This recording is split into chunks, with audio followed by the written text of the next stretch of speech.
Thank you all for coming. Great to see such a good turnout. I'm Brian Anderson. I'm the editor of City Journal, and I'd like to welcome all of you on behalf of the Manhattan Institute to this special conversation marking the brand new paperback release of Troubled, a memoir of foster care, family, and social class by Rob Henderson.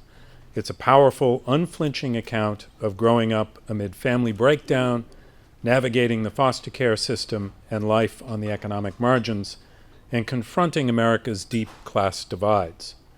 Rob is a fellow at the Manhattan Institute and a contributing editor of City Journal. He's written for the New York Times, the Wall Street Journal, among many other outlets, and his weekly Substack newsletter now has over 60,000 subscribers, I think is an accurate figure, right? 70. So I'm a little outdated here. So it's growing fast. So all of you sign up if you haven't already. He's widely known for coining the term luxury beliefs, which is the idea that today's elites often embrace cultural views that may sound enlightened but end up harming those lower on the economic and social ladder.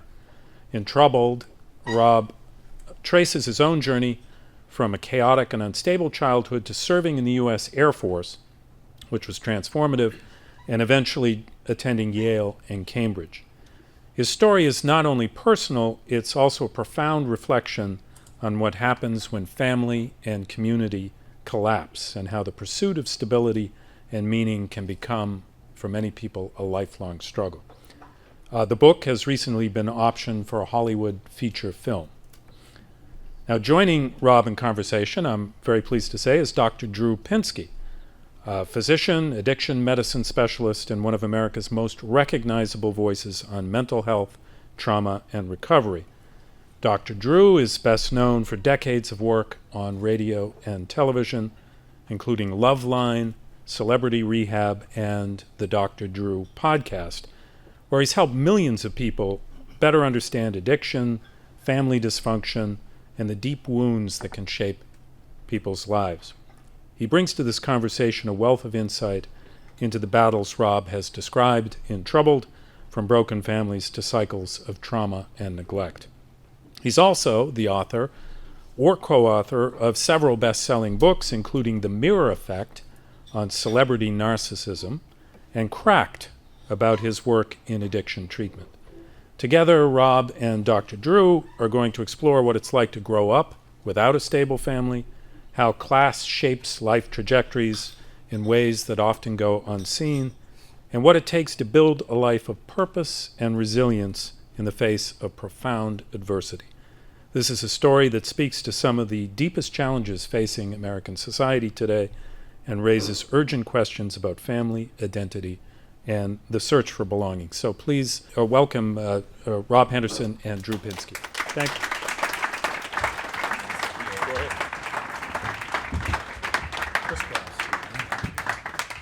Thank you so much. Everyone hear us okay? So I will start this. However, my job is going to be mostly to shut the F up as much as I can.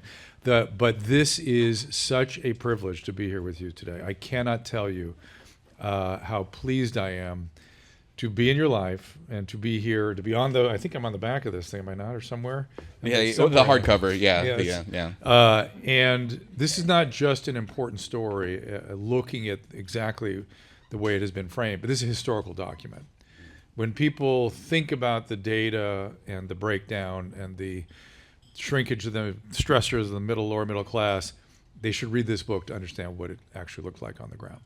So I wonder if you could start with just a brief sketch of, for those who haven't read the book, Rob's story is rather incredible. Yeah. Well, thanks, Dr. Drew. Thanks to Saga and AFSA and everyone else, Brian and everyone for helping to organize the event, and for thanks to all of you for being here. It's a surreal feeling. If you had told me at age 17 that I'd be sharing a stage with Dr. Drew, that to me would have been the equivalent of saying I'd be the first astronaut to set foot on Mars. And I didn't even want to be an astronaut. We can still work on that. No. I have no interest in that, but that's how unlikely it would have been for me. So this is it's a surreal feeling. I wrote this book Not necessarily intending, you described it as a historical document. I didn't intend it to be that way, but there's that line about how, the more personal you get, the more universal the story becomes. And I've been surprised at how many people have connected with the story here. I open the preface of the book by introducing myself to the reader with my 3 names and kind of the story behind each of those names. So my first name, Robert, comes from my supposed biological father, who I never met, and the only information I have about him was his name, which was in some documents from the social workers who were responsible for my case when I was in foster care. My middle name, Kim, comes from my birth mother.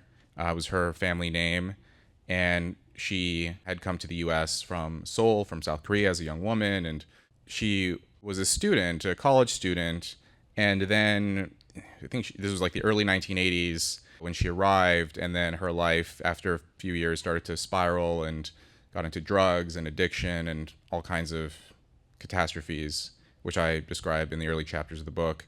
As a result of her addiction, I was placed into the foster care system when I was 3 and spent the next about 5 years living in 7 different foster homes all over Los Angeles. Not great. Yeah, no, not at all. And no food. Well, yeah, it was. There was food, but it was just not. I don't know what the word is here. Rationed appropriately, where they would just put food out, the foster parents. But some of these homes had 8 or 10 kids living in them, and the bigger kids got there first and would physically force their way to the food. And there were days when we, especially me and the smaller kids, didn't get as much as we should have. And then I describe a story in the book about how in one of the foster homes there was a sort of language misunderstanding, and my foster mother didn't understand that she had to fill out a document to enroll me into the free lunch program. There was a few months period where I wasn't eating lunch at school. Then you get adopted. Then I was adopted, that's right. Just before my 8th birthday, I was adopted by the Henderson family, which is where my last name comes from. Later, in life, as an adult, I took this genetic ancestry test and discovered that I'm half Hispanic on my father's side. So I learned that my dad was Mexican. I wish I'd known that when I was applying for college, but things still ended up working out. Where would you have gone? I mean, it would have, every little bit helps. You Drew. went to Yale. So then I was adopted, and at that time, this was 1999. It was just a couple of years before I discovered Loveline, but at that time, I didn't understand at 8 years old that I was about to get this front row seat into the deterioration and fragmentation of families in kind of working class, lower middle class communities. Most of the people in the town that I grew up in Red Bluff, California, it was one of the poorest counties in the state, Tehama County. Most of the adults didn't go to college. My adoptive father was a truck driver. My adoptive mother was an assistant social worker. Neither one of them went to college.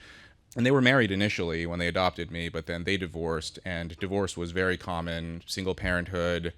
I had 2 friends in Red Bluff raised by single moms, a friend raised by a single dad. Did you have anyone in together parents, with parents still together? There was one friend I had very briefly in high school. He was kind of wasn't a close friend in the group, but he hung out with us sometimes, this guy Antonio, and he had 2 married parents. But he was the only one that I knew, and he was not a close friend. And for a minute it was good with the Hendersons.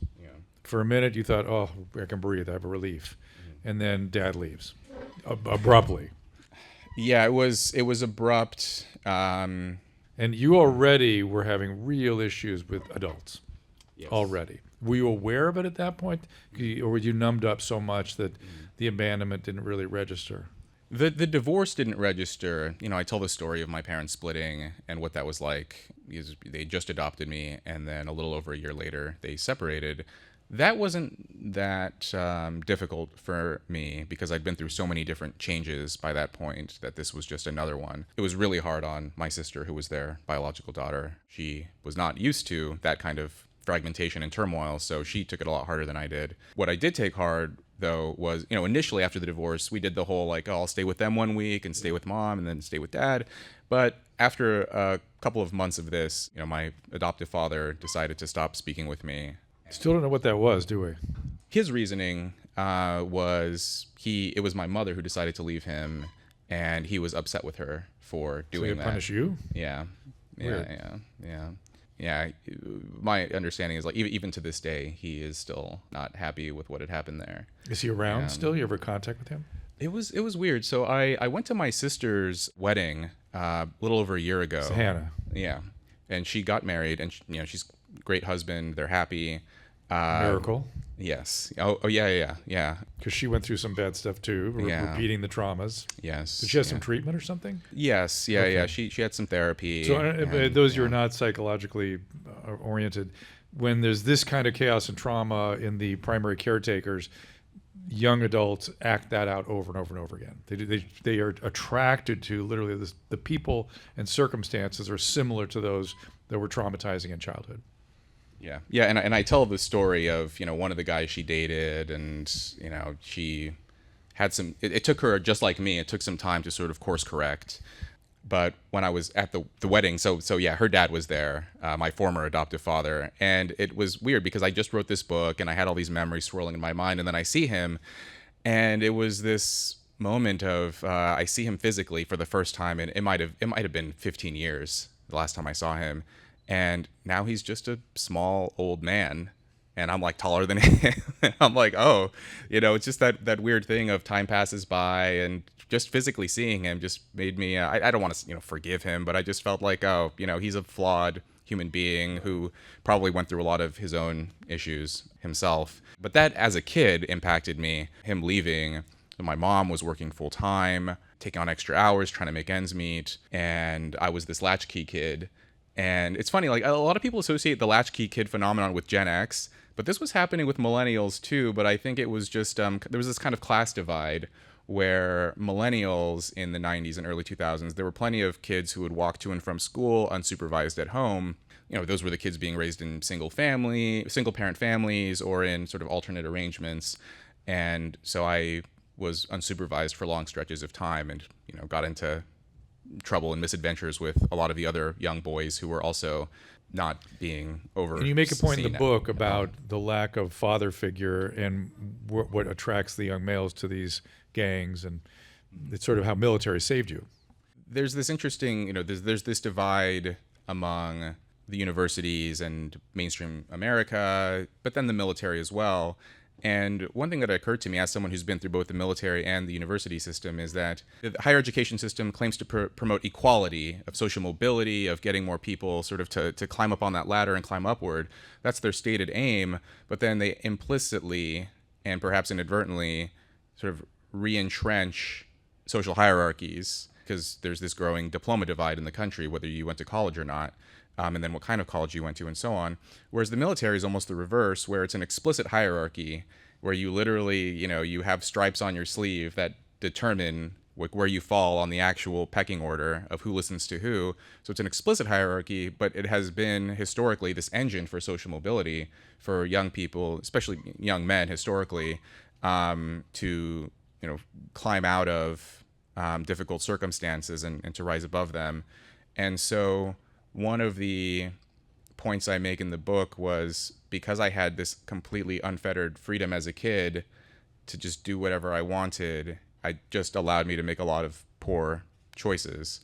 But then in the military, it was such a suffocating environment that it forced me to make better choices and to have mentorship and camaraderie and good role models and those kinds of things. The other point that I make in the book is that I learned that through that process, I remember stepping off the bus. This was Lackland Air Force Base.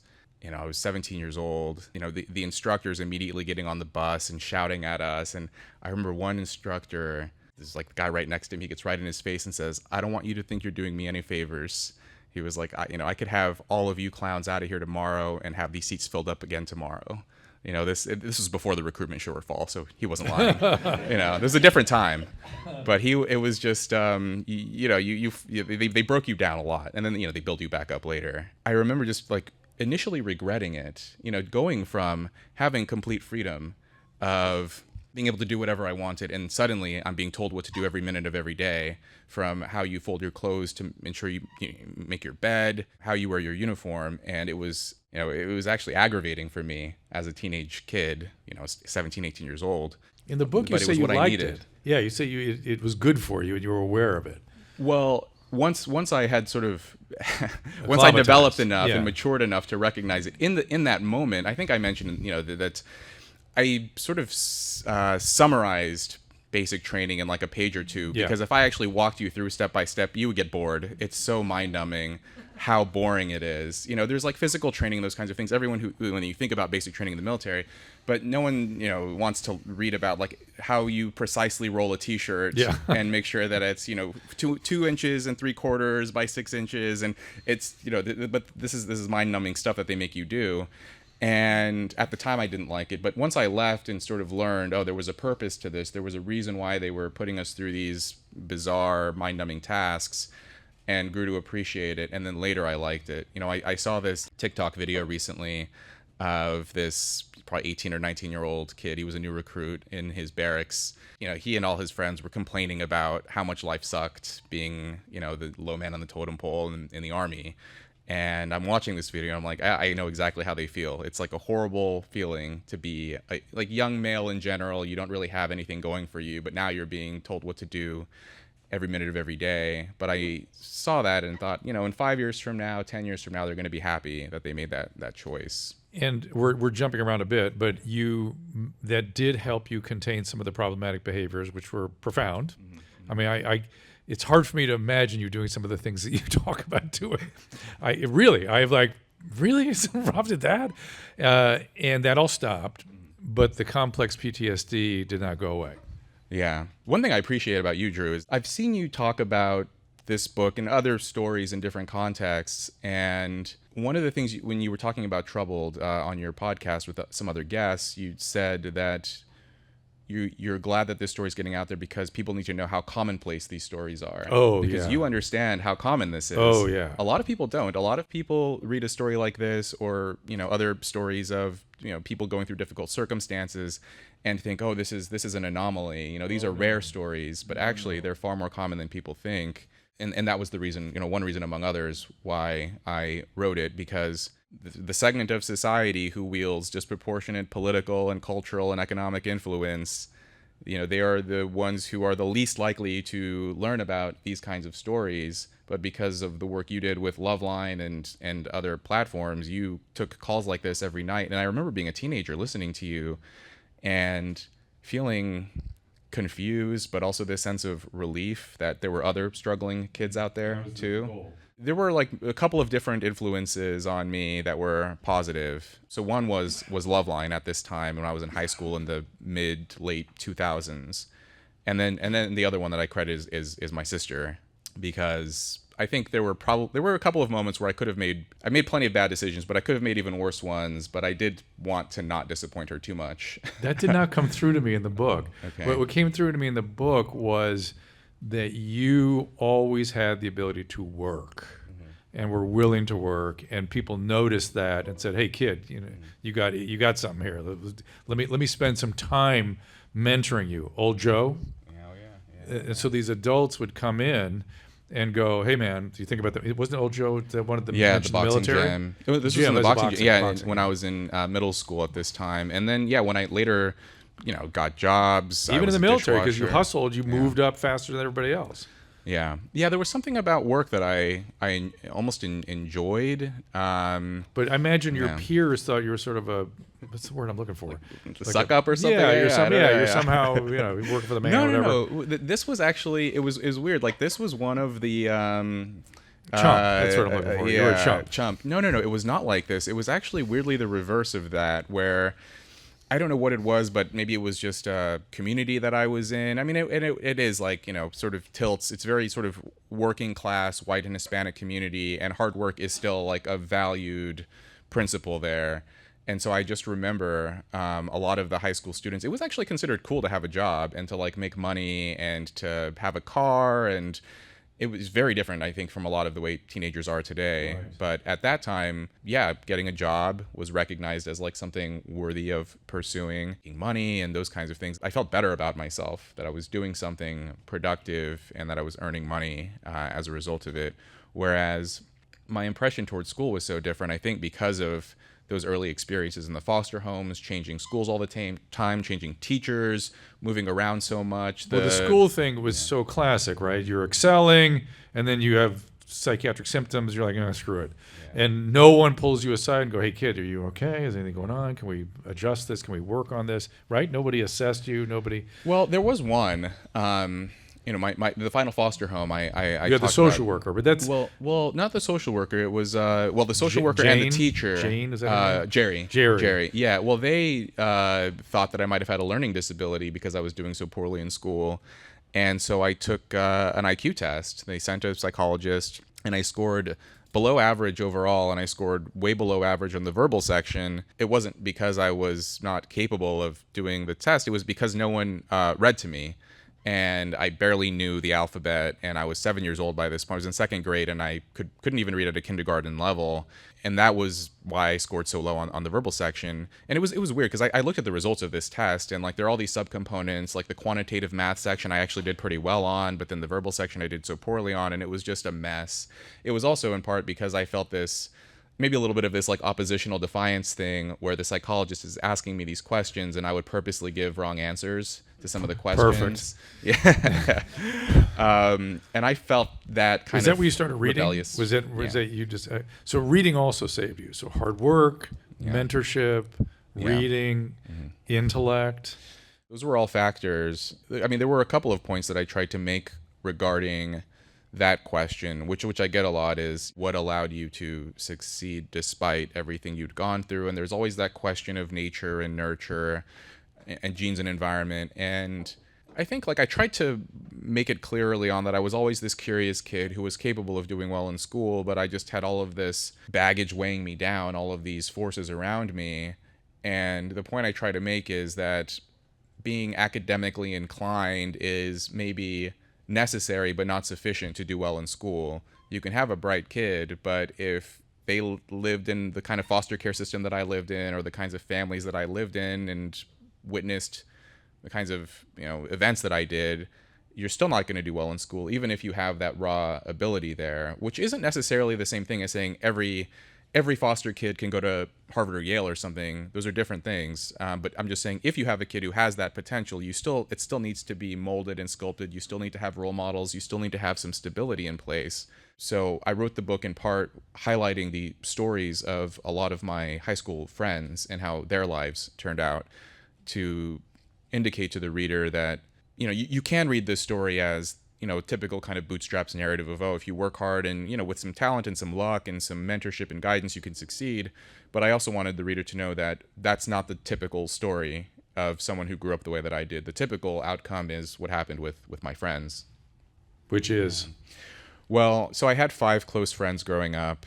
And so I had one friend. It was his little brother who was shot to death when we were in high school. So he was a year behind us, and he tried to join a gang, and the gang initiation was Russian roulette, and he lost the game, and he was 14 or 15 years old at that point. And then 2 other friends who served stints in prison at various times. I tell this story in the book about how I think this was 2020 or maybe 2021. I read this article in the New York Times, and it used this phrase, we need to abandon this term felon and instead use a justice-involved person. And I saw this, and I took a screenshot of it and sent it to my friend, Tyler, in the book, who had been to prison a couple of times. Had been a justice-involved person. Yeah, he was a justice. Well, I said to him, hey, good news, you're not a felon anymore. You're a justice, you got promoted. You're a justice-involved person. And then he texts back to me, something like, "Oh, okay, Rob, you're not a college graduate anymore. You're a classroom-involved person." Yeah. And that's, they're still kind of around where we grew up. This may be a good. There's a lot more to be told. Read the book if you haven't read the book. It's really. I've read it twice and I enjoyed it maybe better the second time. Yeah. Thanks. And Shelley had a different flavor to her this time for me. And so Mom has a relationship, and they're together, and that's a good time. And Shelley gets shot in an accident, makes a killing with the insurance company, blows it all. Relationship falls apart. They buy houses, they rent the houses. Real estate market goes to crap in California. Yeah. They lose everything: the boat, the houses, all their stuff from the insurance deal. Well, at one point I told that story for a lot of reasons. I mean, because that's what happened, but also to to communicate that money isn't going to solve people's problems, Right. because we receive this massive financial windfall, and you can give people money, but you can't immediately overnight inculcate wise financial decision making or just improvement in their overall life. It actually yeah. it's what screwed up their relationship. Yeah, It was the end of yeah. Mom and Shelley. Well, giving people sort of intricate knowledge of the housing market or the financial system, because what was happening then in the mid 2000s in California was, real estate prices always go up, everyone's making a killing, and so my mom and Shelley, because there was this accident, they received this financial settlement of several $100,000, and they immediately start buying houses, and then they lose all the houses, and then they lose the house we were living in. So we ended up worse than we started. They lost everything. And so it's like lottery winners, the same kind of thing. Exactly. Yeah. And it does not solve problems. And that kind of the heart. I think what happened to me reading the book through that phase. It became more heartbreaking to me. The first time I was just with the chaos, like, oh my God, more chaos to Rob. But they became more of a heartbreaking story. But let's jump forward, since you're talking about the justice-involved people and how people that you went to Yale with were perceiving and talking about essentially your life. It was a strange period when I arrived. That was 2015, and it's hard to believe that was nearly a decade ago, because I arrived at roughly the time in the mid 2010s when all of this new wave of social justice, identity politics, political correctness was getting a foothold in elite institutions. And I was so far removed from all of that, these ongoing debates around free speech and the purpose of higher education. I just set foot on campus and I'm like, wow, I'm at Yale. Like, these must be really smart people, and we must all be here for the same reason, which is to get a good education. And then I learned some people are there for that, but then others were there for other reasons. Within a matter of weeks, there was the Christakis incident, the Halloween costume controversy. Which he chronicles in the book in a way that I'd not really thought about it before. Yeah. Well, part of it was because Nicholas Christakis read the early drafts of the manuscript, and he filled in some of the details for me. Oh, no kidding. Yeah, Interesting. yeah. So he... Yeah. Well, her piece wasn't as clear to me either until you spelled it out here. Yeah. Well, it was. I mean, the whole thing. It's still like whenever I say it out loud, it sounds like it didn't happen because it's so strange. Tell them if they don't remember. Yeah. Well. I mean, very briefly, Halloween 2015, just a couple of weeks before the actual day, the Yale administration sends out this campus-wide email, basically telling students, be careful with what you wear, be sensitive, be mindful, don't culturally appropriate. And I didn't even know what that word meant when I read it. In response, Erica Christakis, who was a faculty member and an associate, what they were calling associate master of one of the residential colleges at Yale, wrote a response just to her students in this little residential college saying, like, do we really need more bureaucracy in our lives? You're all adults. Do we really need the administration telling us what we're allowed to wear on Halloween? You're all, you can handle it. Talk to each other if you have issues. She was essentially saying, you're adults, make good decisions. Yeah. She didn't say, wear a headdress. She said, make good decisions. Yeah. It was to me, and I remember when that email went public, and so in response to that email, students, there was this uprising. There were famous viral videos online of students yelling at her husband, Nicholas Christakis, for defending her, which in itself I found, like, even at that time, I wasn't, I guess, well versed in social justice politics as I am now, not out of choice, but just because I've been around these people so long. Even then I understood that there was something odd about a bunch of people saying, how could you let your wife get out of pocket like that? Like, you need to apologize on her behalf because she didn't know what she was doing, but you're a man, and that was the kind of feeling I was getting from those interactions. So then these students called for them to, her and her husband to be fired. It was violent. Yeah. Well, it wasn't violent. It was threatening violence. There were threats, and there was graffiti and some property damage. No one physically got hurt. It's so funny we don't consider property damage violence anymore. Okay. Yeah. Well, yeah. I mean, But I remember seeing all of this occur, and I would ask students, what was so offensive about the email? Why are people so upset? And there was one young female student who grew up in Greenwich, went to Exeter, which is an expensive private boarding school. I told her, like, I'm confused. Like, I just don't get why this. And she responded, well, that's because you're too privileged to understand the pain that these professors had caused. And I'm in, like, the safest, most gated, wealthiest institution I'd ever been in. And I'm seeing the sons and daughters of millionaires saying that they feel unsafe and that they don't feel comfortable in their beds at night. There was this moment when I really realized Yale was a different place.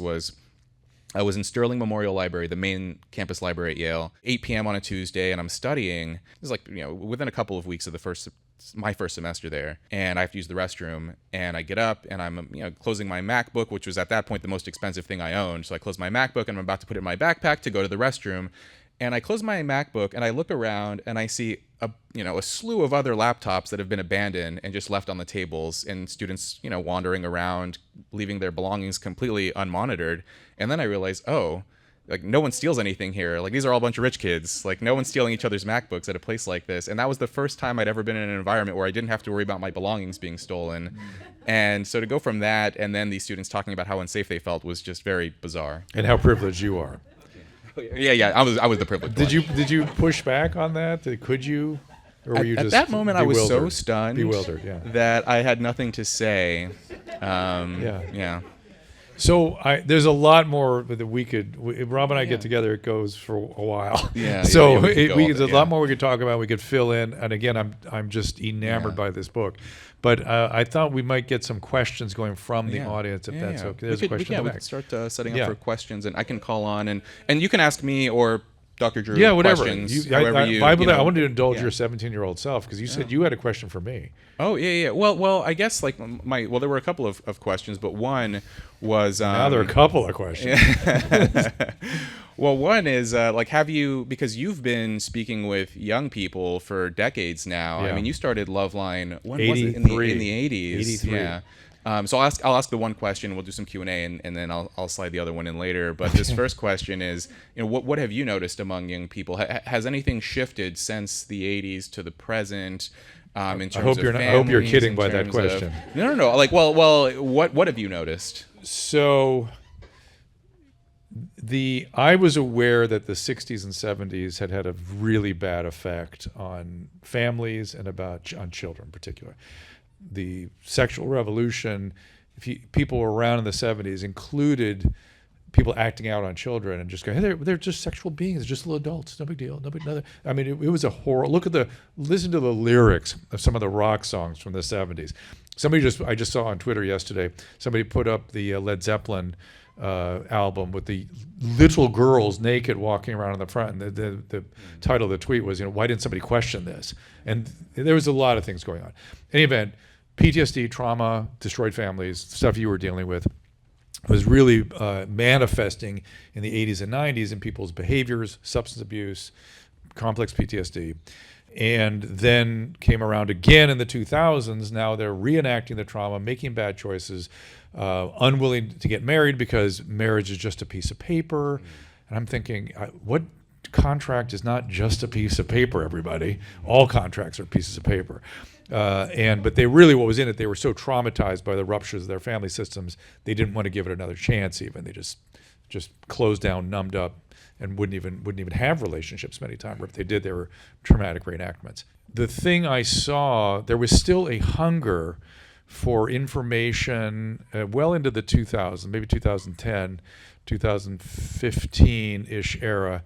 People still wanted to know what was up, why were they behaving the way they did, where they could get help. The internet sort of made it so that they felt like they had all the answers. So the first thing that happened was they didn't need adults anymore because it was all there to be searched. They were full of wisdom.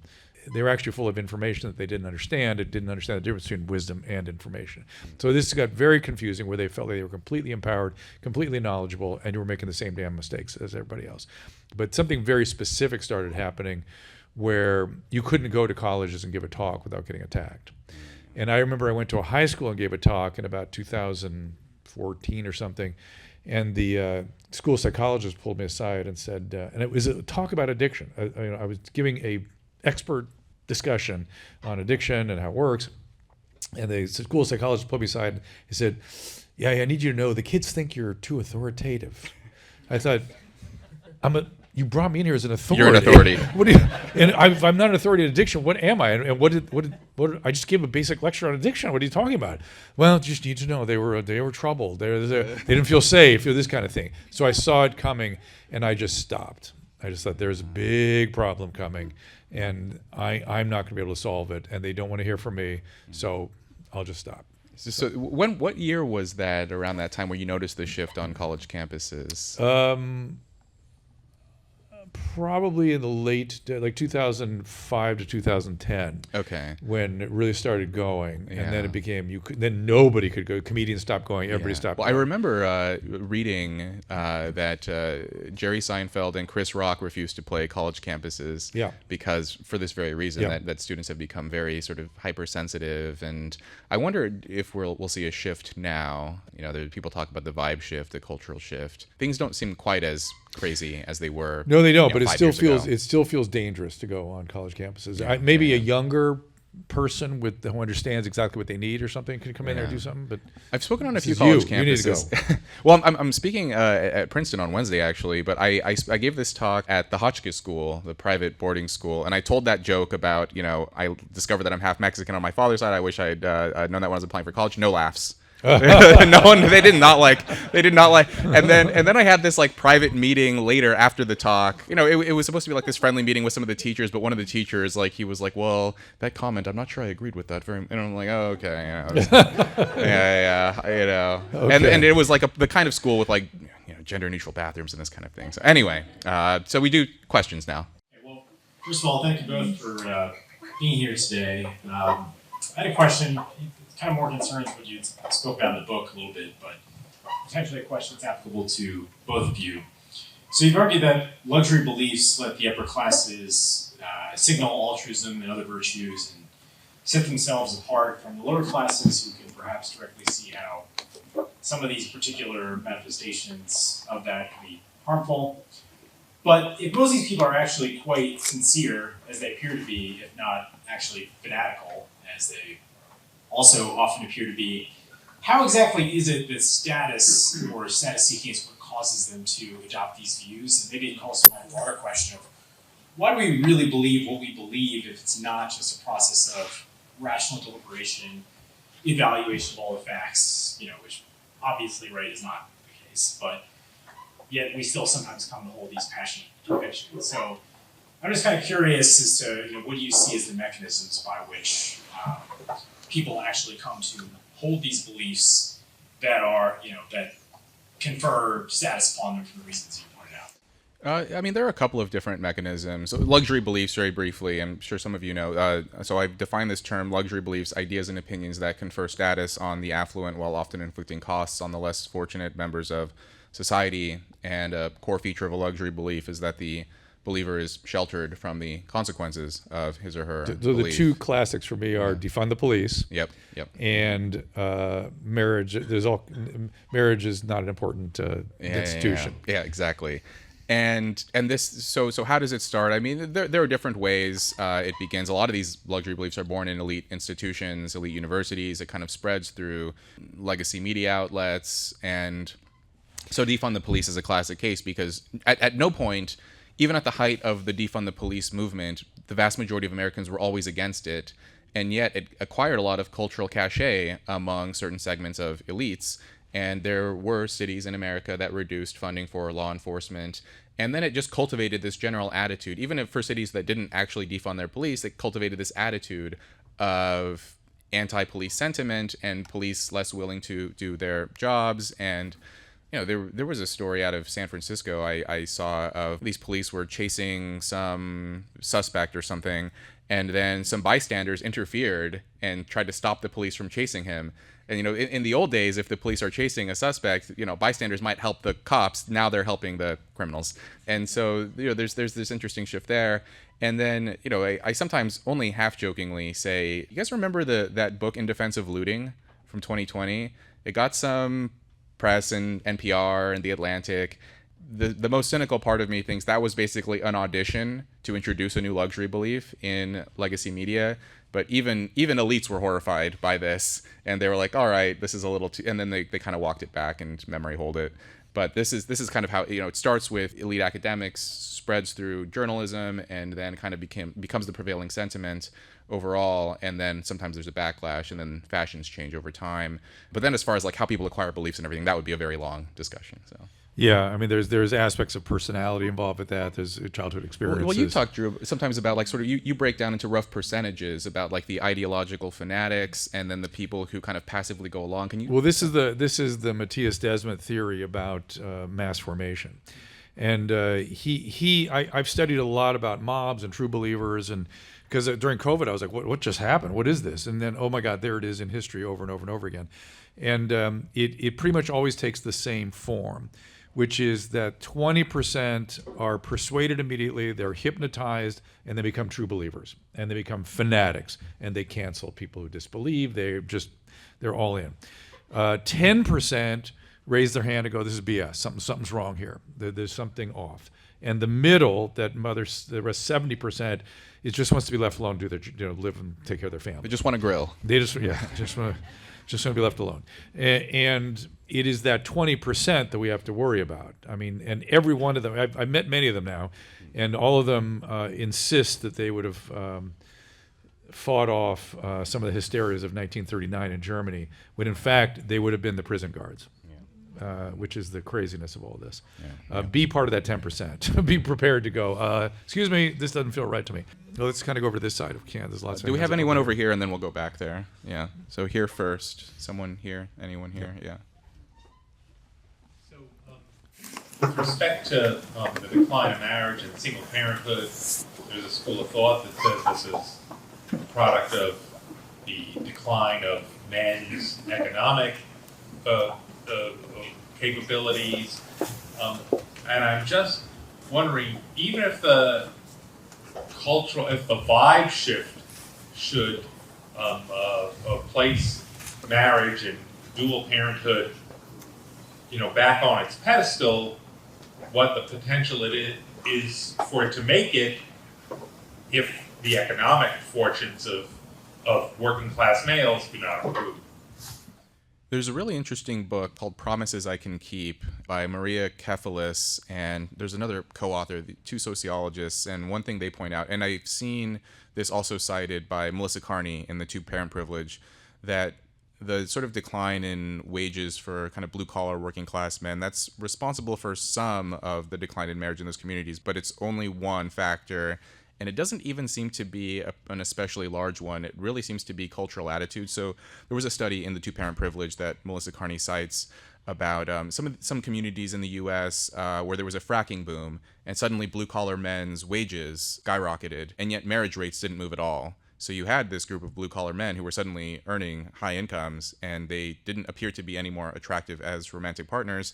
And so Melissa Carney suggests there's also this cultural piece of, we have to prioritize marriage, confer special status to it, encourage people to do it. I recently wrote a piece in City Journal saying, why don't we just sort of incentivize marriage, pay people to get married? I also wondered if, because I talk a lot about status, if marriage also had some kind of title, there's like a marriage fellowship. If you're a young person, you get married, now you're a named fellow, and you get a little, monetary bonus with that. And I'm only half joking when I say that, because historically marriage was a special moment where a married man or a married woman was seen as status, so something to strive for and something to become. And now we don't really have that. I remember what I was going to say.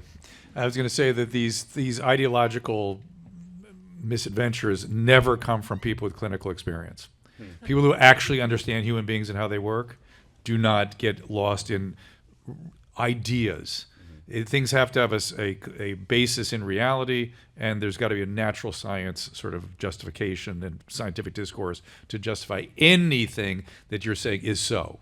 Yeah, I've noticed this among famous doctors and clinicians, people like yourself, people like Dr. Oz. There has been this noticeable tilting away from the fashionable ideologies of the day, and you think that's what it is, just sort of working with people in those settings. You just know what is and what isn't, how humans work, and if you're, and also seeing the consequences of luxury beliefs and all these other ideologies, we get to see it.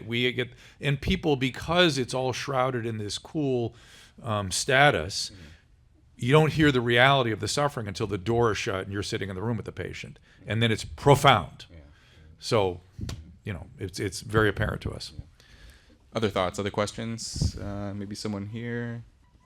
Hey Rob, I'm curious about, to what extent do you think that luxury beliefs are a uniquely American phenomenon versus more global? Because it seems to me that a lot of the seeds of this idea came from your time at Yale, and then you went to Cambridge. So I'm wondering, did you have also other things like the Halloween incident, that happened in Cambridge. Compare and contrast the like Northeast American culture versus the UK culture, and how similar versus different are they, and why? I kind of asked you that same question. I remember. Yeah, we've had. You said it's worse. Well, it's than worse. Cambridge. No, You said it's kind of it's- worse I than would say Cambridge. it's they're worse on some respects. I think like overall the situation in the U.S. is worse. Like initially, a lot of these ideas were exported out of Europe. From France, the whole sort of postmodern deconstructionist ideas, and I've been listening to a lot of French presentations lately. They are gobsmacked that we think post-structuralists have any value whatsoever. The French philosophers' position now is these guys were from 75 years ago. They took their place in the historical evolution of French philosophy, and they have no utility, none. Yeah. I mean, they got weird with Baudrillard and what was his name, Baudrillard and all those guys. It got really weird, but the fundamentals of the post-structuralists have been roundly rejected in France. I was in Paris not too long ago, and I noticed it's just they're less ideologically addled than we are, and they exported this ideology here. A version of it, the precursor, It's what and we then did it with mutated psychoanalysis and too. I don't know made if it people are worse. aware that the American psychiatric sort of history, psychoanalysis took hold here in the 1920s and 30s, and it took over for 50 years only in this country. Austria didn't even do that. Freud had to come here. Just a quick side. He has a famous story about, this will be pertinent to all this. He gets off the boat here in New York, and the reporters are asking him, Dr. Freud, what do you hope to accomplish here in America? And he goes, well, I hope to understand the difference between real, severe psychiatric illness and ordinary misery. We've lost track of ordinary misery in this country. All your talk about what's going on with the Yale students and all, exposure is how we reduce the symptomatology of mental illness. Exposure, not protect from. Ordinary misery is healthy. Yeah. Usually had your dose. You had a little extraordinary misery along the way. But you found resiliency with it. Well, smaller doses. But I mean, to the main, to your question, it's similar because so Europe exported to U.S. It kind of mutated here, and now we're exporting it to other countries. Now, when I speak about it, I'm mostly speaking about my experiences in the U.S. I saw it in the UK as well. Cambridge and Oxford. If the U.S. universities are like a 9 out of 10 in terms of ideological fervor, it's probably like an 8 or an 8.5 over there. But when I was at Cambridge, I saw the encampments in 2023, 2024, and British people marching and chanting for pro-Hamas propaganda and that kind of thing. So it's over there too. But their politics, it's a little bit less strident, I think, than ours. Americans were just known for being more sort of bombastic and loud and. So she called you privileged. Oh yeah. And I can go to the dictionary and look up the definition, but I don't think there's something to this word. Have you deconstructed it? I mean, it seems like a very powerful word these days.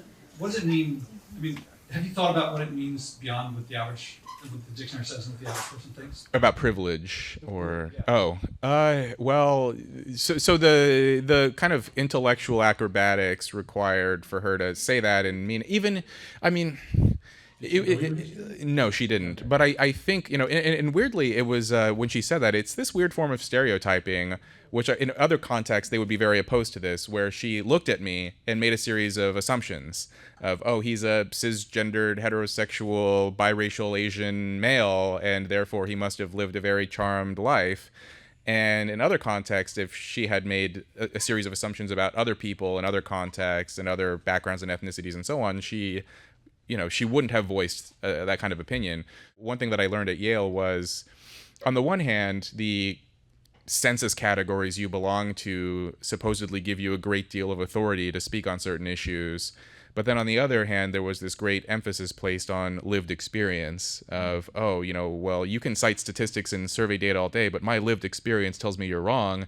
And for me, these ideas seem to be contradictory. What actually gives you the authority to speak on things? Is it what you actually went through in your life, or is it these identity categories that you belong to? And I asked a couple of students this question. One was a graduate student, one was an undergrad. But one of them said, what was it? your identity determines your lived experience. So those two things aren't even separable at all. And then the other person said, it's dangerous to ask that question on campus. You shouldn't say that. I mean, really, I remember like my first semester at Yale, a student pulled me to the side and he said, whatever students tell you, or not even students, whatever people say on campus, professors, students, anyone, whatever they say publicly, privately, you'll find that their opinion shifts about 3 notches to the right. I think there are many people that believe that the election was a decisive win over these luxury beliefs and DI ideology. Do you guys think we actually won the war on this, or is this just the first battle? And if so, how do we win the whole war? I'll let you take that one. No. You're talking about, are you saying have luxury beliefs been vanquished? Is that the question? Yeah, luxury beliefs, DI ideas. I'm going to say, well, for sure, no. But look, there are aspects of any of these concepts that are good. That's how they take a foothold. There's you go, oh yeah, sure, that makes sure equity, of course, we're for that. But then it goes way into this extraordinary sort of where it becomes bureaucratized and it becomes it's put in the law and all of a sudden weaponized against and then people weaponized for and it has dissenting. all. So in a weird way, I've been thinking for a long time that it's the bureaucracy of these ideas, the bureaucratization of these ideas that is the enemy. And if we do something to reduce bureaucracy, well, then these ideas are good at certain respects and not so good in others. They don't need to be vanquished per se. There's stat floating around, something like there are as many or possibly more administrators at Yale than there are students. 70% of the NIH grants is going to administration. Yeah. So ridiculous. there is a bit of that bloat, which I think has probably something to do with Peter Turchin's idea of intra-elite competition. If you have this glut of PhDs who need to create jobs for themselves and they appoint themselves, I'm the DEI officer, and so I make as much or more than some of the professors and have more power than them in a lot of ways. Like I remember I had this conversation with a professor at Yale who was full tenured, had a endowed chair, and he privately said something like, there are two groups historically that Yale has been responsive to. The tenured professors, they'll listen to the tenured professors and they'll listen to the undergrads, and basically saying like grad students no one cares about, they don't listen to them. But increasingly he said that it seems like the administration wields the most power, the kind of administrative staff, and what they say prevails more and more. So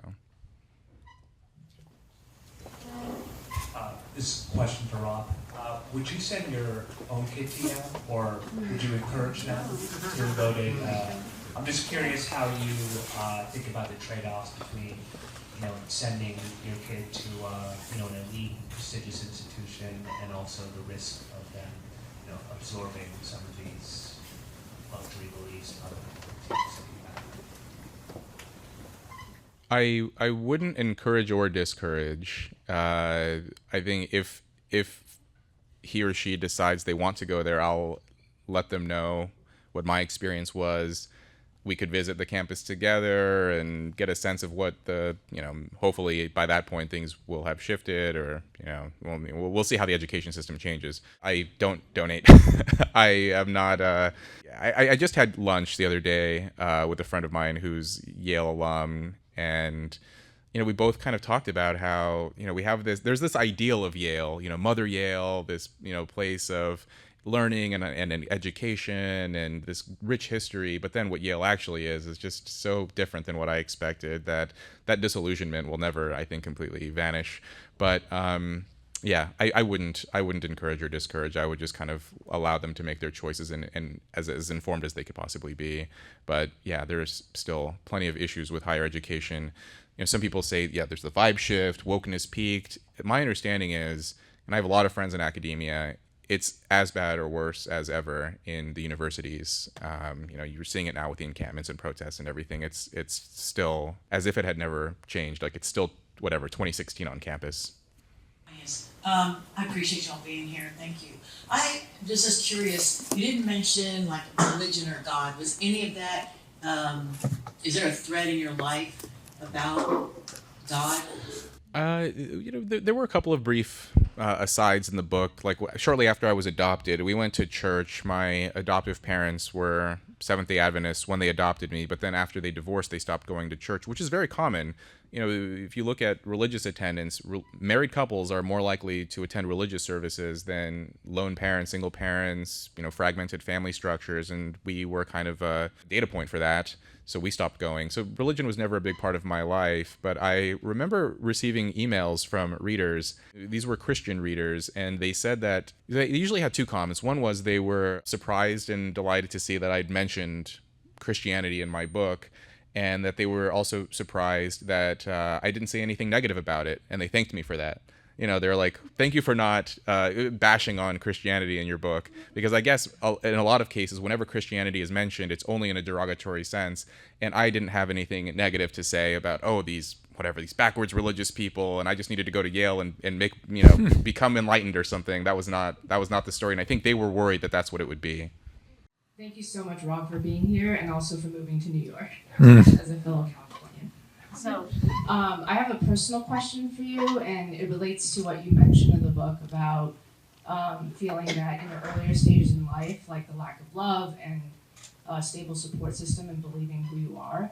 And I'm just wondering, even in your life today, if some of the potentially more negative and like more destructive thought patterns might affect your interpersonal relationships now, and how you found through your own personal experiences of how to acknowledge them and then manage them. Today, not so much. I think one reason why I was even able to write this book in the first place was because I think for the most part, I've processed it and, you know, worked through it. I mean, the book was harder to write than I expected, and I did feel a lot of those feelings come up again as I was going through it. It did, like in the book, I describe how it did affect relationships and how I felt about myself and about other people, and how it was just difficult for me to form attachments. And actually, this is something that I still am guilty of sometimes, where I can go weeks without contacting anyone in my family and not really thinking about it. I'll get so caught up in work or whatever, and then my sister will text me and be like, hey, like, you need to call mom. Like, she's asking what's going on with you. I'm like, oh, yeah, it's been 2 months since I called. And so I have to get on myself about that. And I've noticed that's kind of a difference between me and my sister, and probably me and most other people who have, like, good relationships with their parents or family, is for them, it's just a feeling of, oh, I should call because I should call. And that's just, but for me, I have to, it's a conscious, deliberate process for me to do that. You know, it's not a feeling, it's more sort of cognitive and rational that, oh, this is what a good son would do, I got to do this. And so that's maybe like a lingering effect here. You've had a fair bit of treatment too. Yeah. Oh, yeah. Well, I talked about that too. And in the book about, you know, that was one of the harder chapters to write, was the rehab chapter, and therapy and all of that, which helped enormously. Yeah. And so if it sounded like you sort of made it explicit that you were forming open attachments, intersubjective relationships that were somewhat tight with some of the staff, some of the therapists. Did you also, with recovering peers, you didn't mention that in the book, did that form those sorts of relationships develop? Yeah. I had some of those stories in the like early drafts of the manuscript, or interacting with other patients in the treatment facility. Those ended up getting cut during editing. Maybe I'll post those on Substack or something sometime, those stories. But yeah, those had were all he really not helpful. had those attachments, there'd be big trouble right now.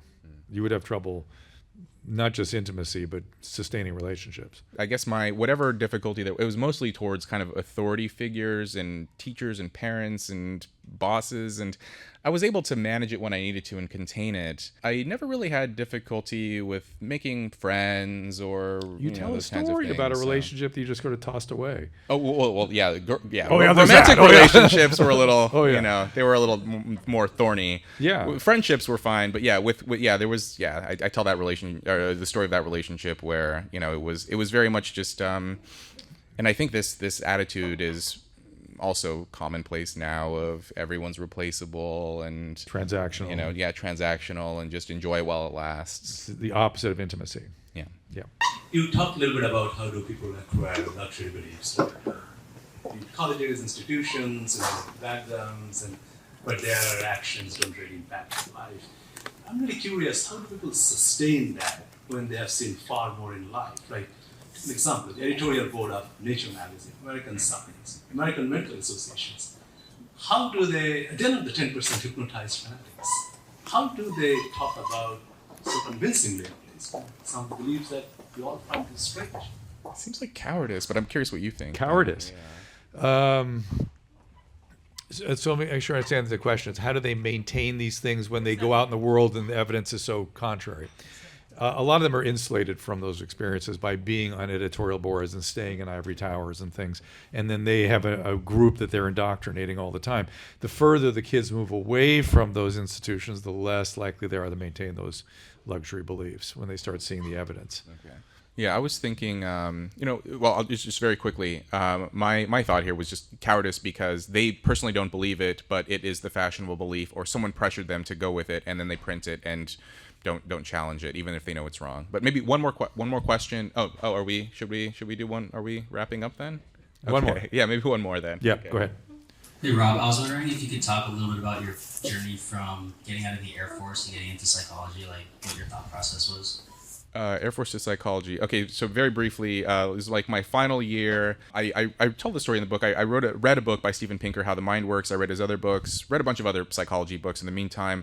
At that point, YouTube was big then, not as big as it is now, but that was a lot of lectures I was watching online, iTunes U, I was listening to Dr. Drew. And I thought, okay, well, this seems like an interesting area to explore, and just decided to study it in a formal way. But reading was a very important driver of all that. Yeah. And then at Yale, you weren't really at first doing psychology, right? No, I was. Right from the beginning. Yeah, I was doing psychology and I knew I wanted to go to grad school in some capacity, and so that was. I had my sights set on going to grad school and getting as much education as possible. How it went into social psychology and not sort of more clinical. No, it was the reverse. Initially, I thought the clinical route seemed intriguing, and then once I saw it, and then I learned more about the sort of evolutionary and social and other sort of branches of psychology, and then tilted in that direction. How is evolutionary psychology doing these days? It was the sine qua non when I was in training. Why do certain behavioral neurobiological processes take hold? Look at the evolutionary advantages in the environment of evolutionary adaptiveness. Then it became, you cannot say that. You cannot talk about evolutionary psychology. Yeah. Where is it now? Well, it's interesting. Like evolution in general, it's such an unpopular idea on both sides of the political aisle, where the right used to be very against it because of religious reasons. And then the left is against it because it reveals that there are differences between men and women, there are individual differences, group differences, and they don't like that either. And so it's always going to be besieged on all sides. I think it's doing okay. You'll still see evolutionary psychology studies published in top psychology journals, but my understanding is behind the scenes there's an ongoing sort of agitation and battle. I mentioned this friend of mine who went to Yale, but he's a professor now. Not at Yale, at a different institution, but he was telling me it's increasingly difficult for him to get funding for his studies. And I asked him why, and he said because it opposes blank slate ideology, because evolutionary psychology is unpopular among people who think that if we just tweak the dials of society in the right way, we can equalize all outcomes. So it's alive. I wouldn't say it's on life support, but it's struggling to sustain itself. When it comes to psychiatry, I think we're getting the all call right, we're getting the hook. Yeah. All right. Well, listen, it is. I could obviously I could sit and talk to you all day long. I'm so appreciative that you're in my life. Yeah. However, we found our way together. I'm so glad that we did. I think COVID sort of brought us together. We didn't get into that story, but I appreciate you writing this book. I appreciate you asking me to be a part of this evening. We appreciate you all for being here. We're both going to stick around and answer questions. Yeah. We'll hang. Yeah. We're not going anywhere, so we'll just end the formal part of the program now. And thank you, and thank Rob. Thank you, the man. Thanks, everyone. Thank you, Dr. Drew. Thank you.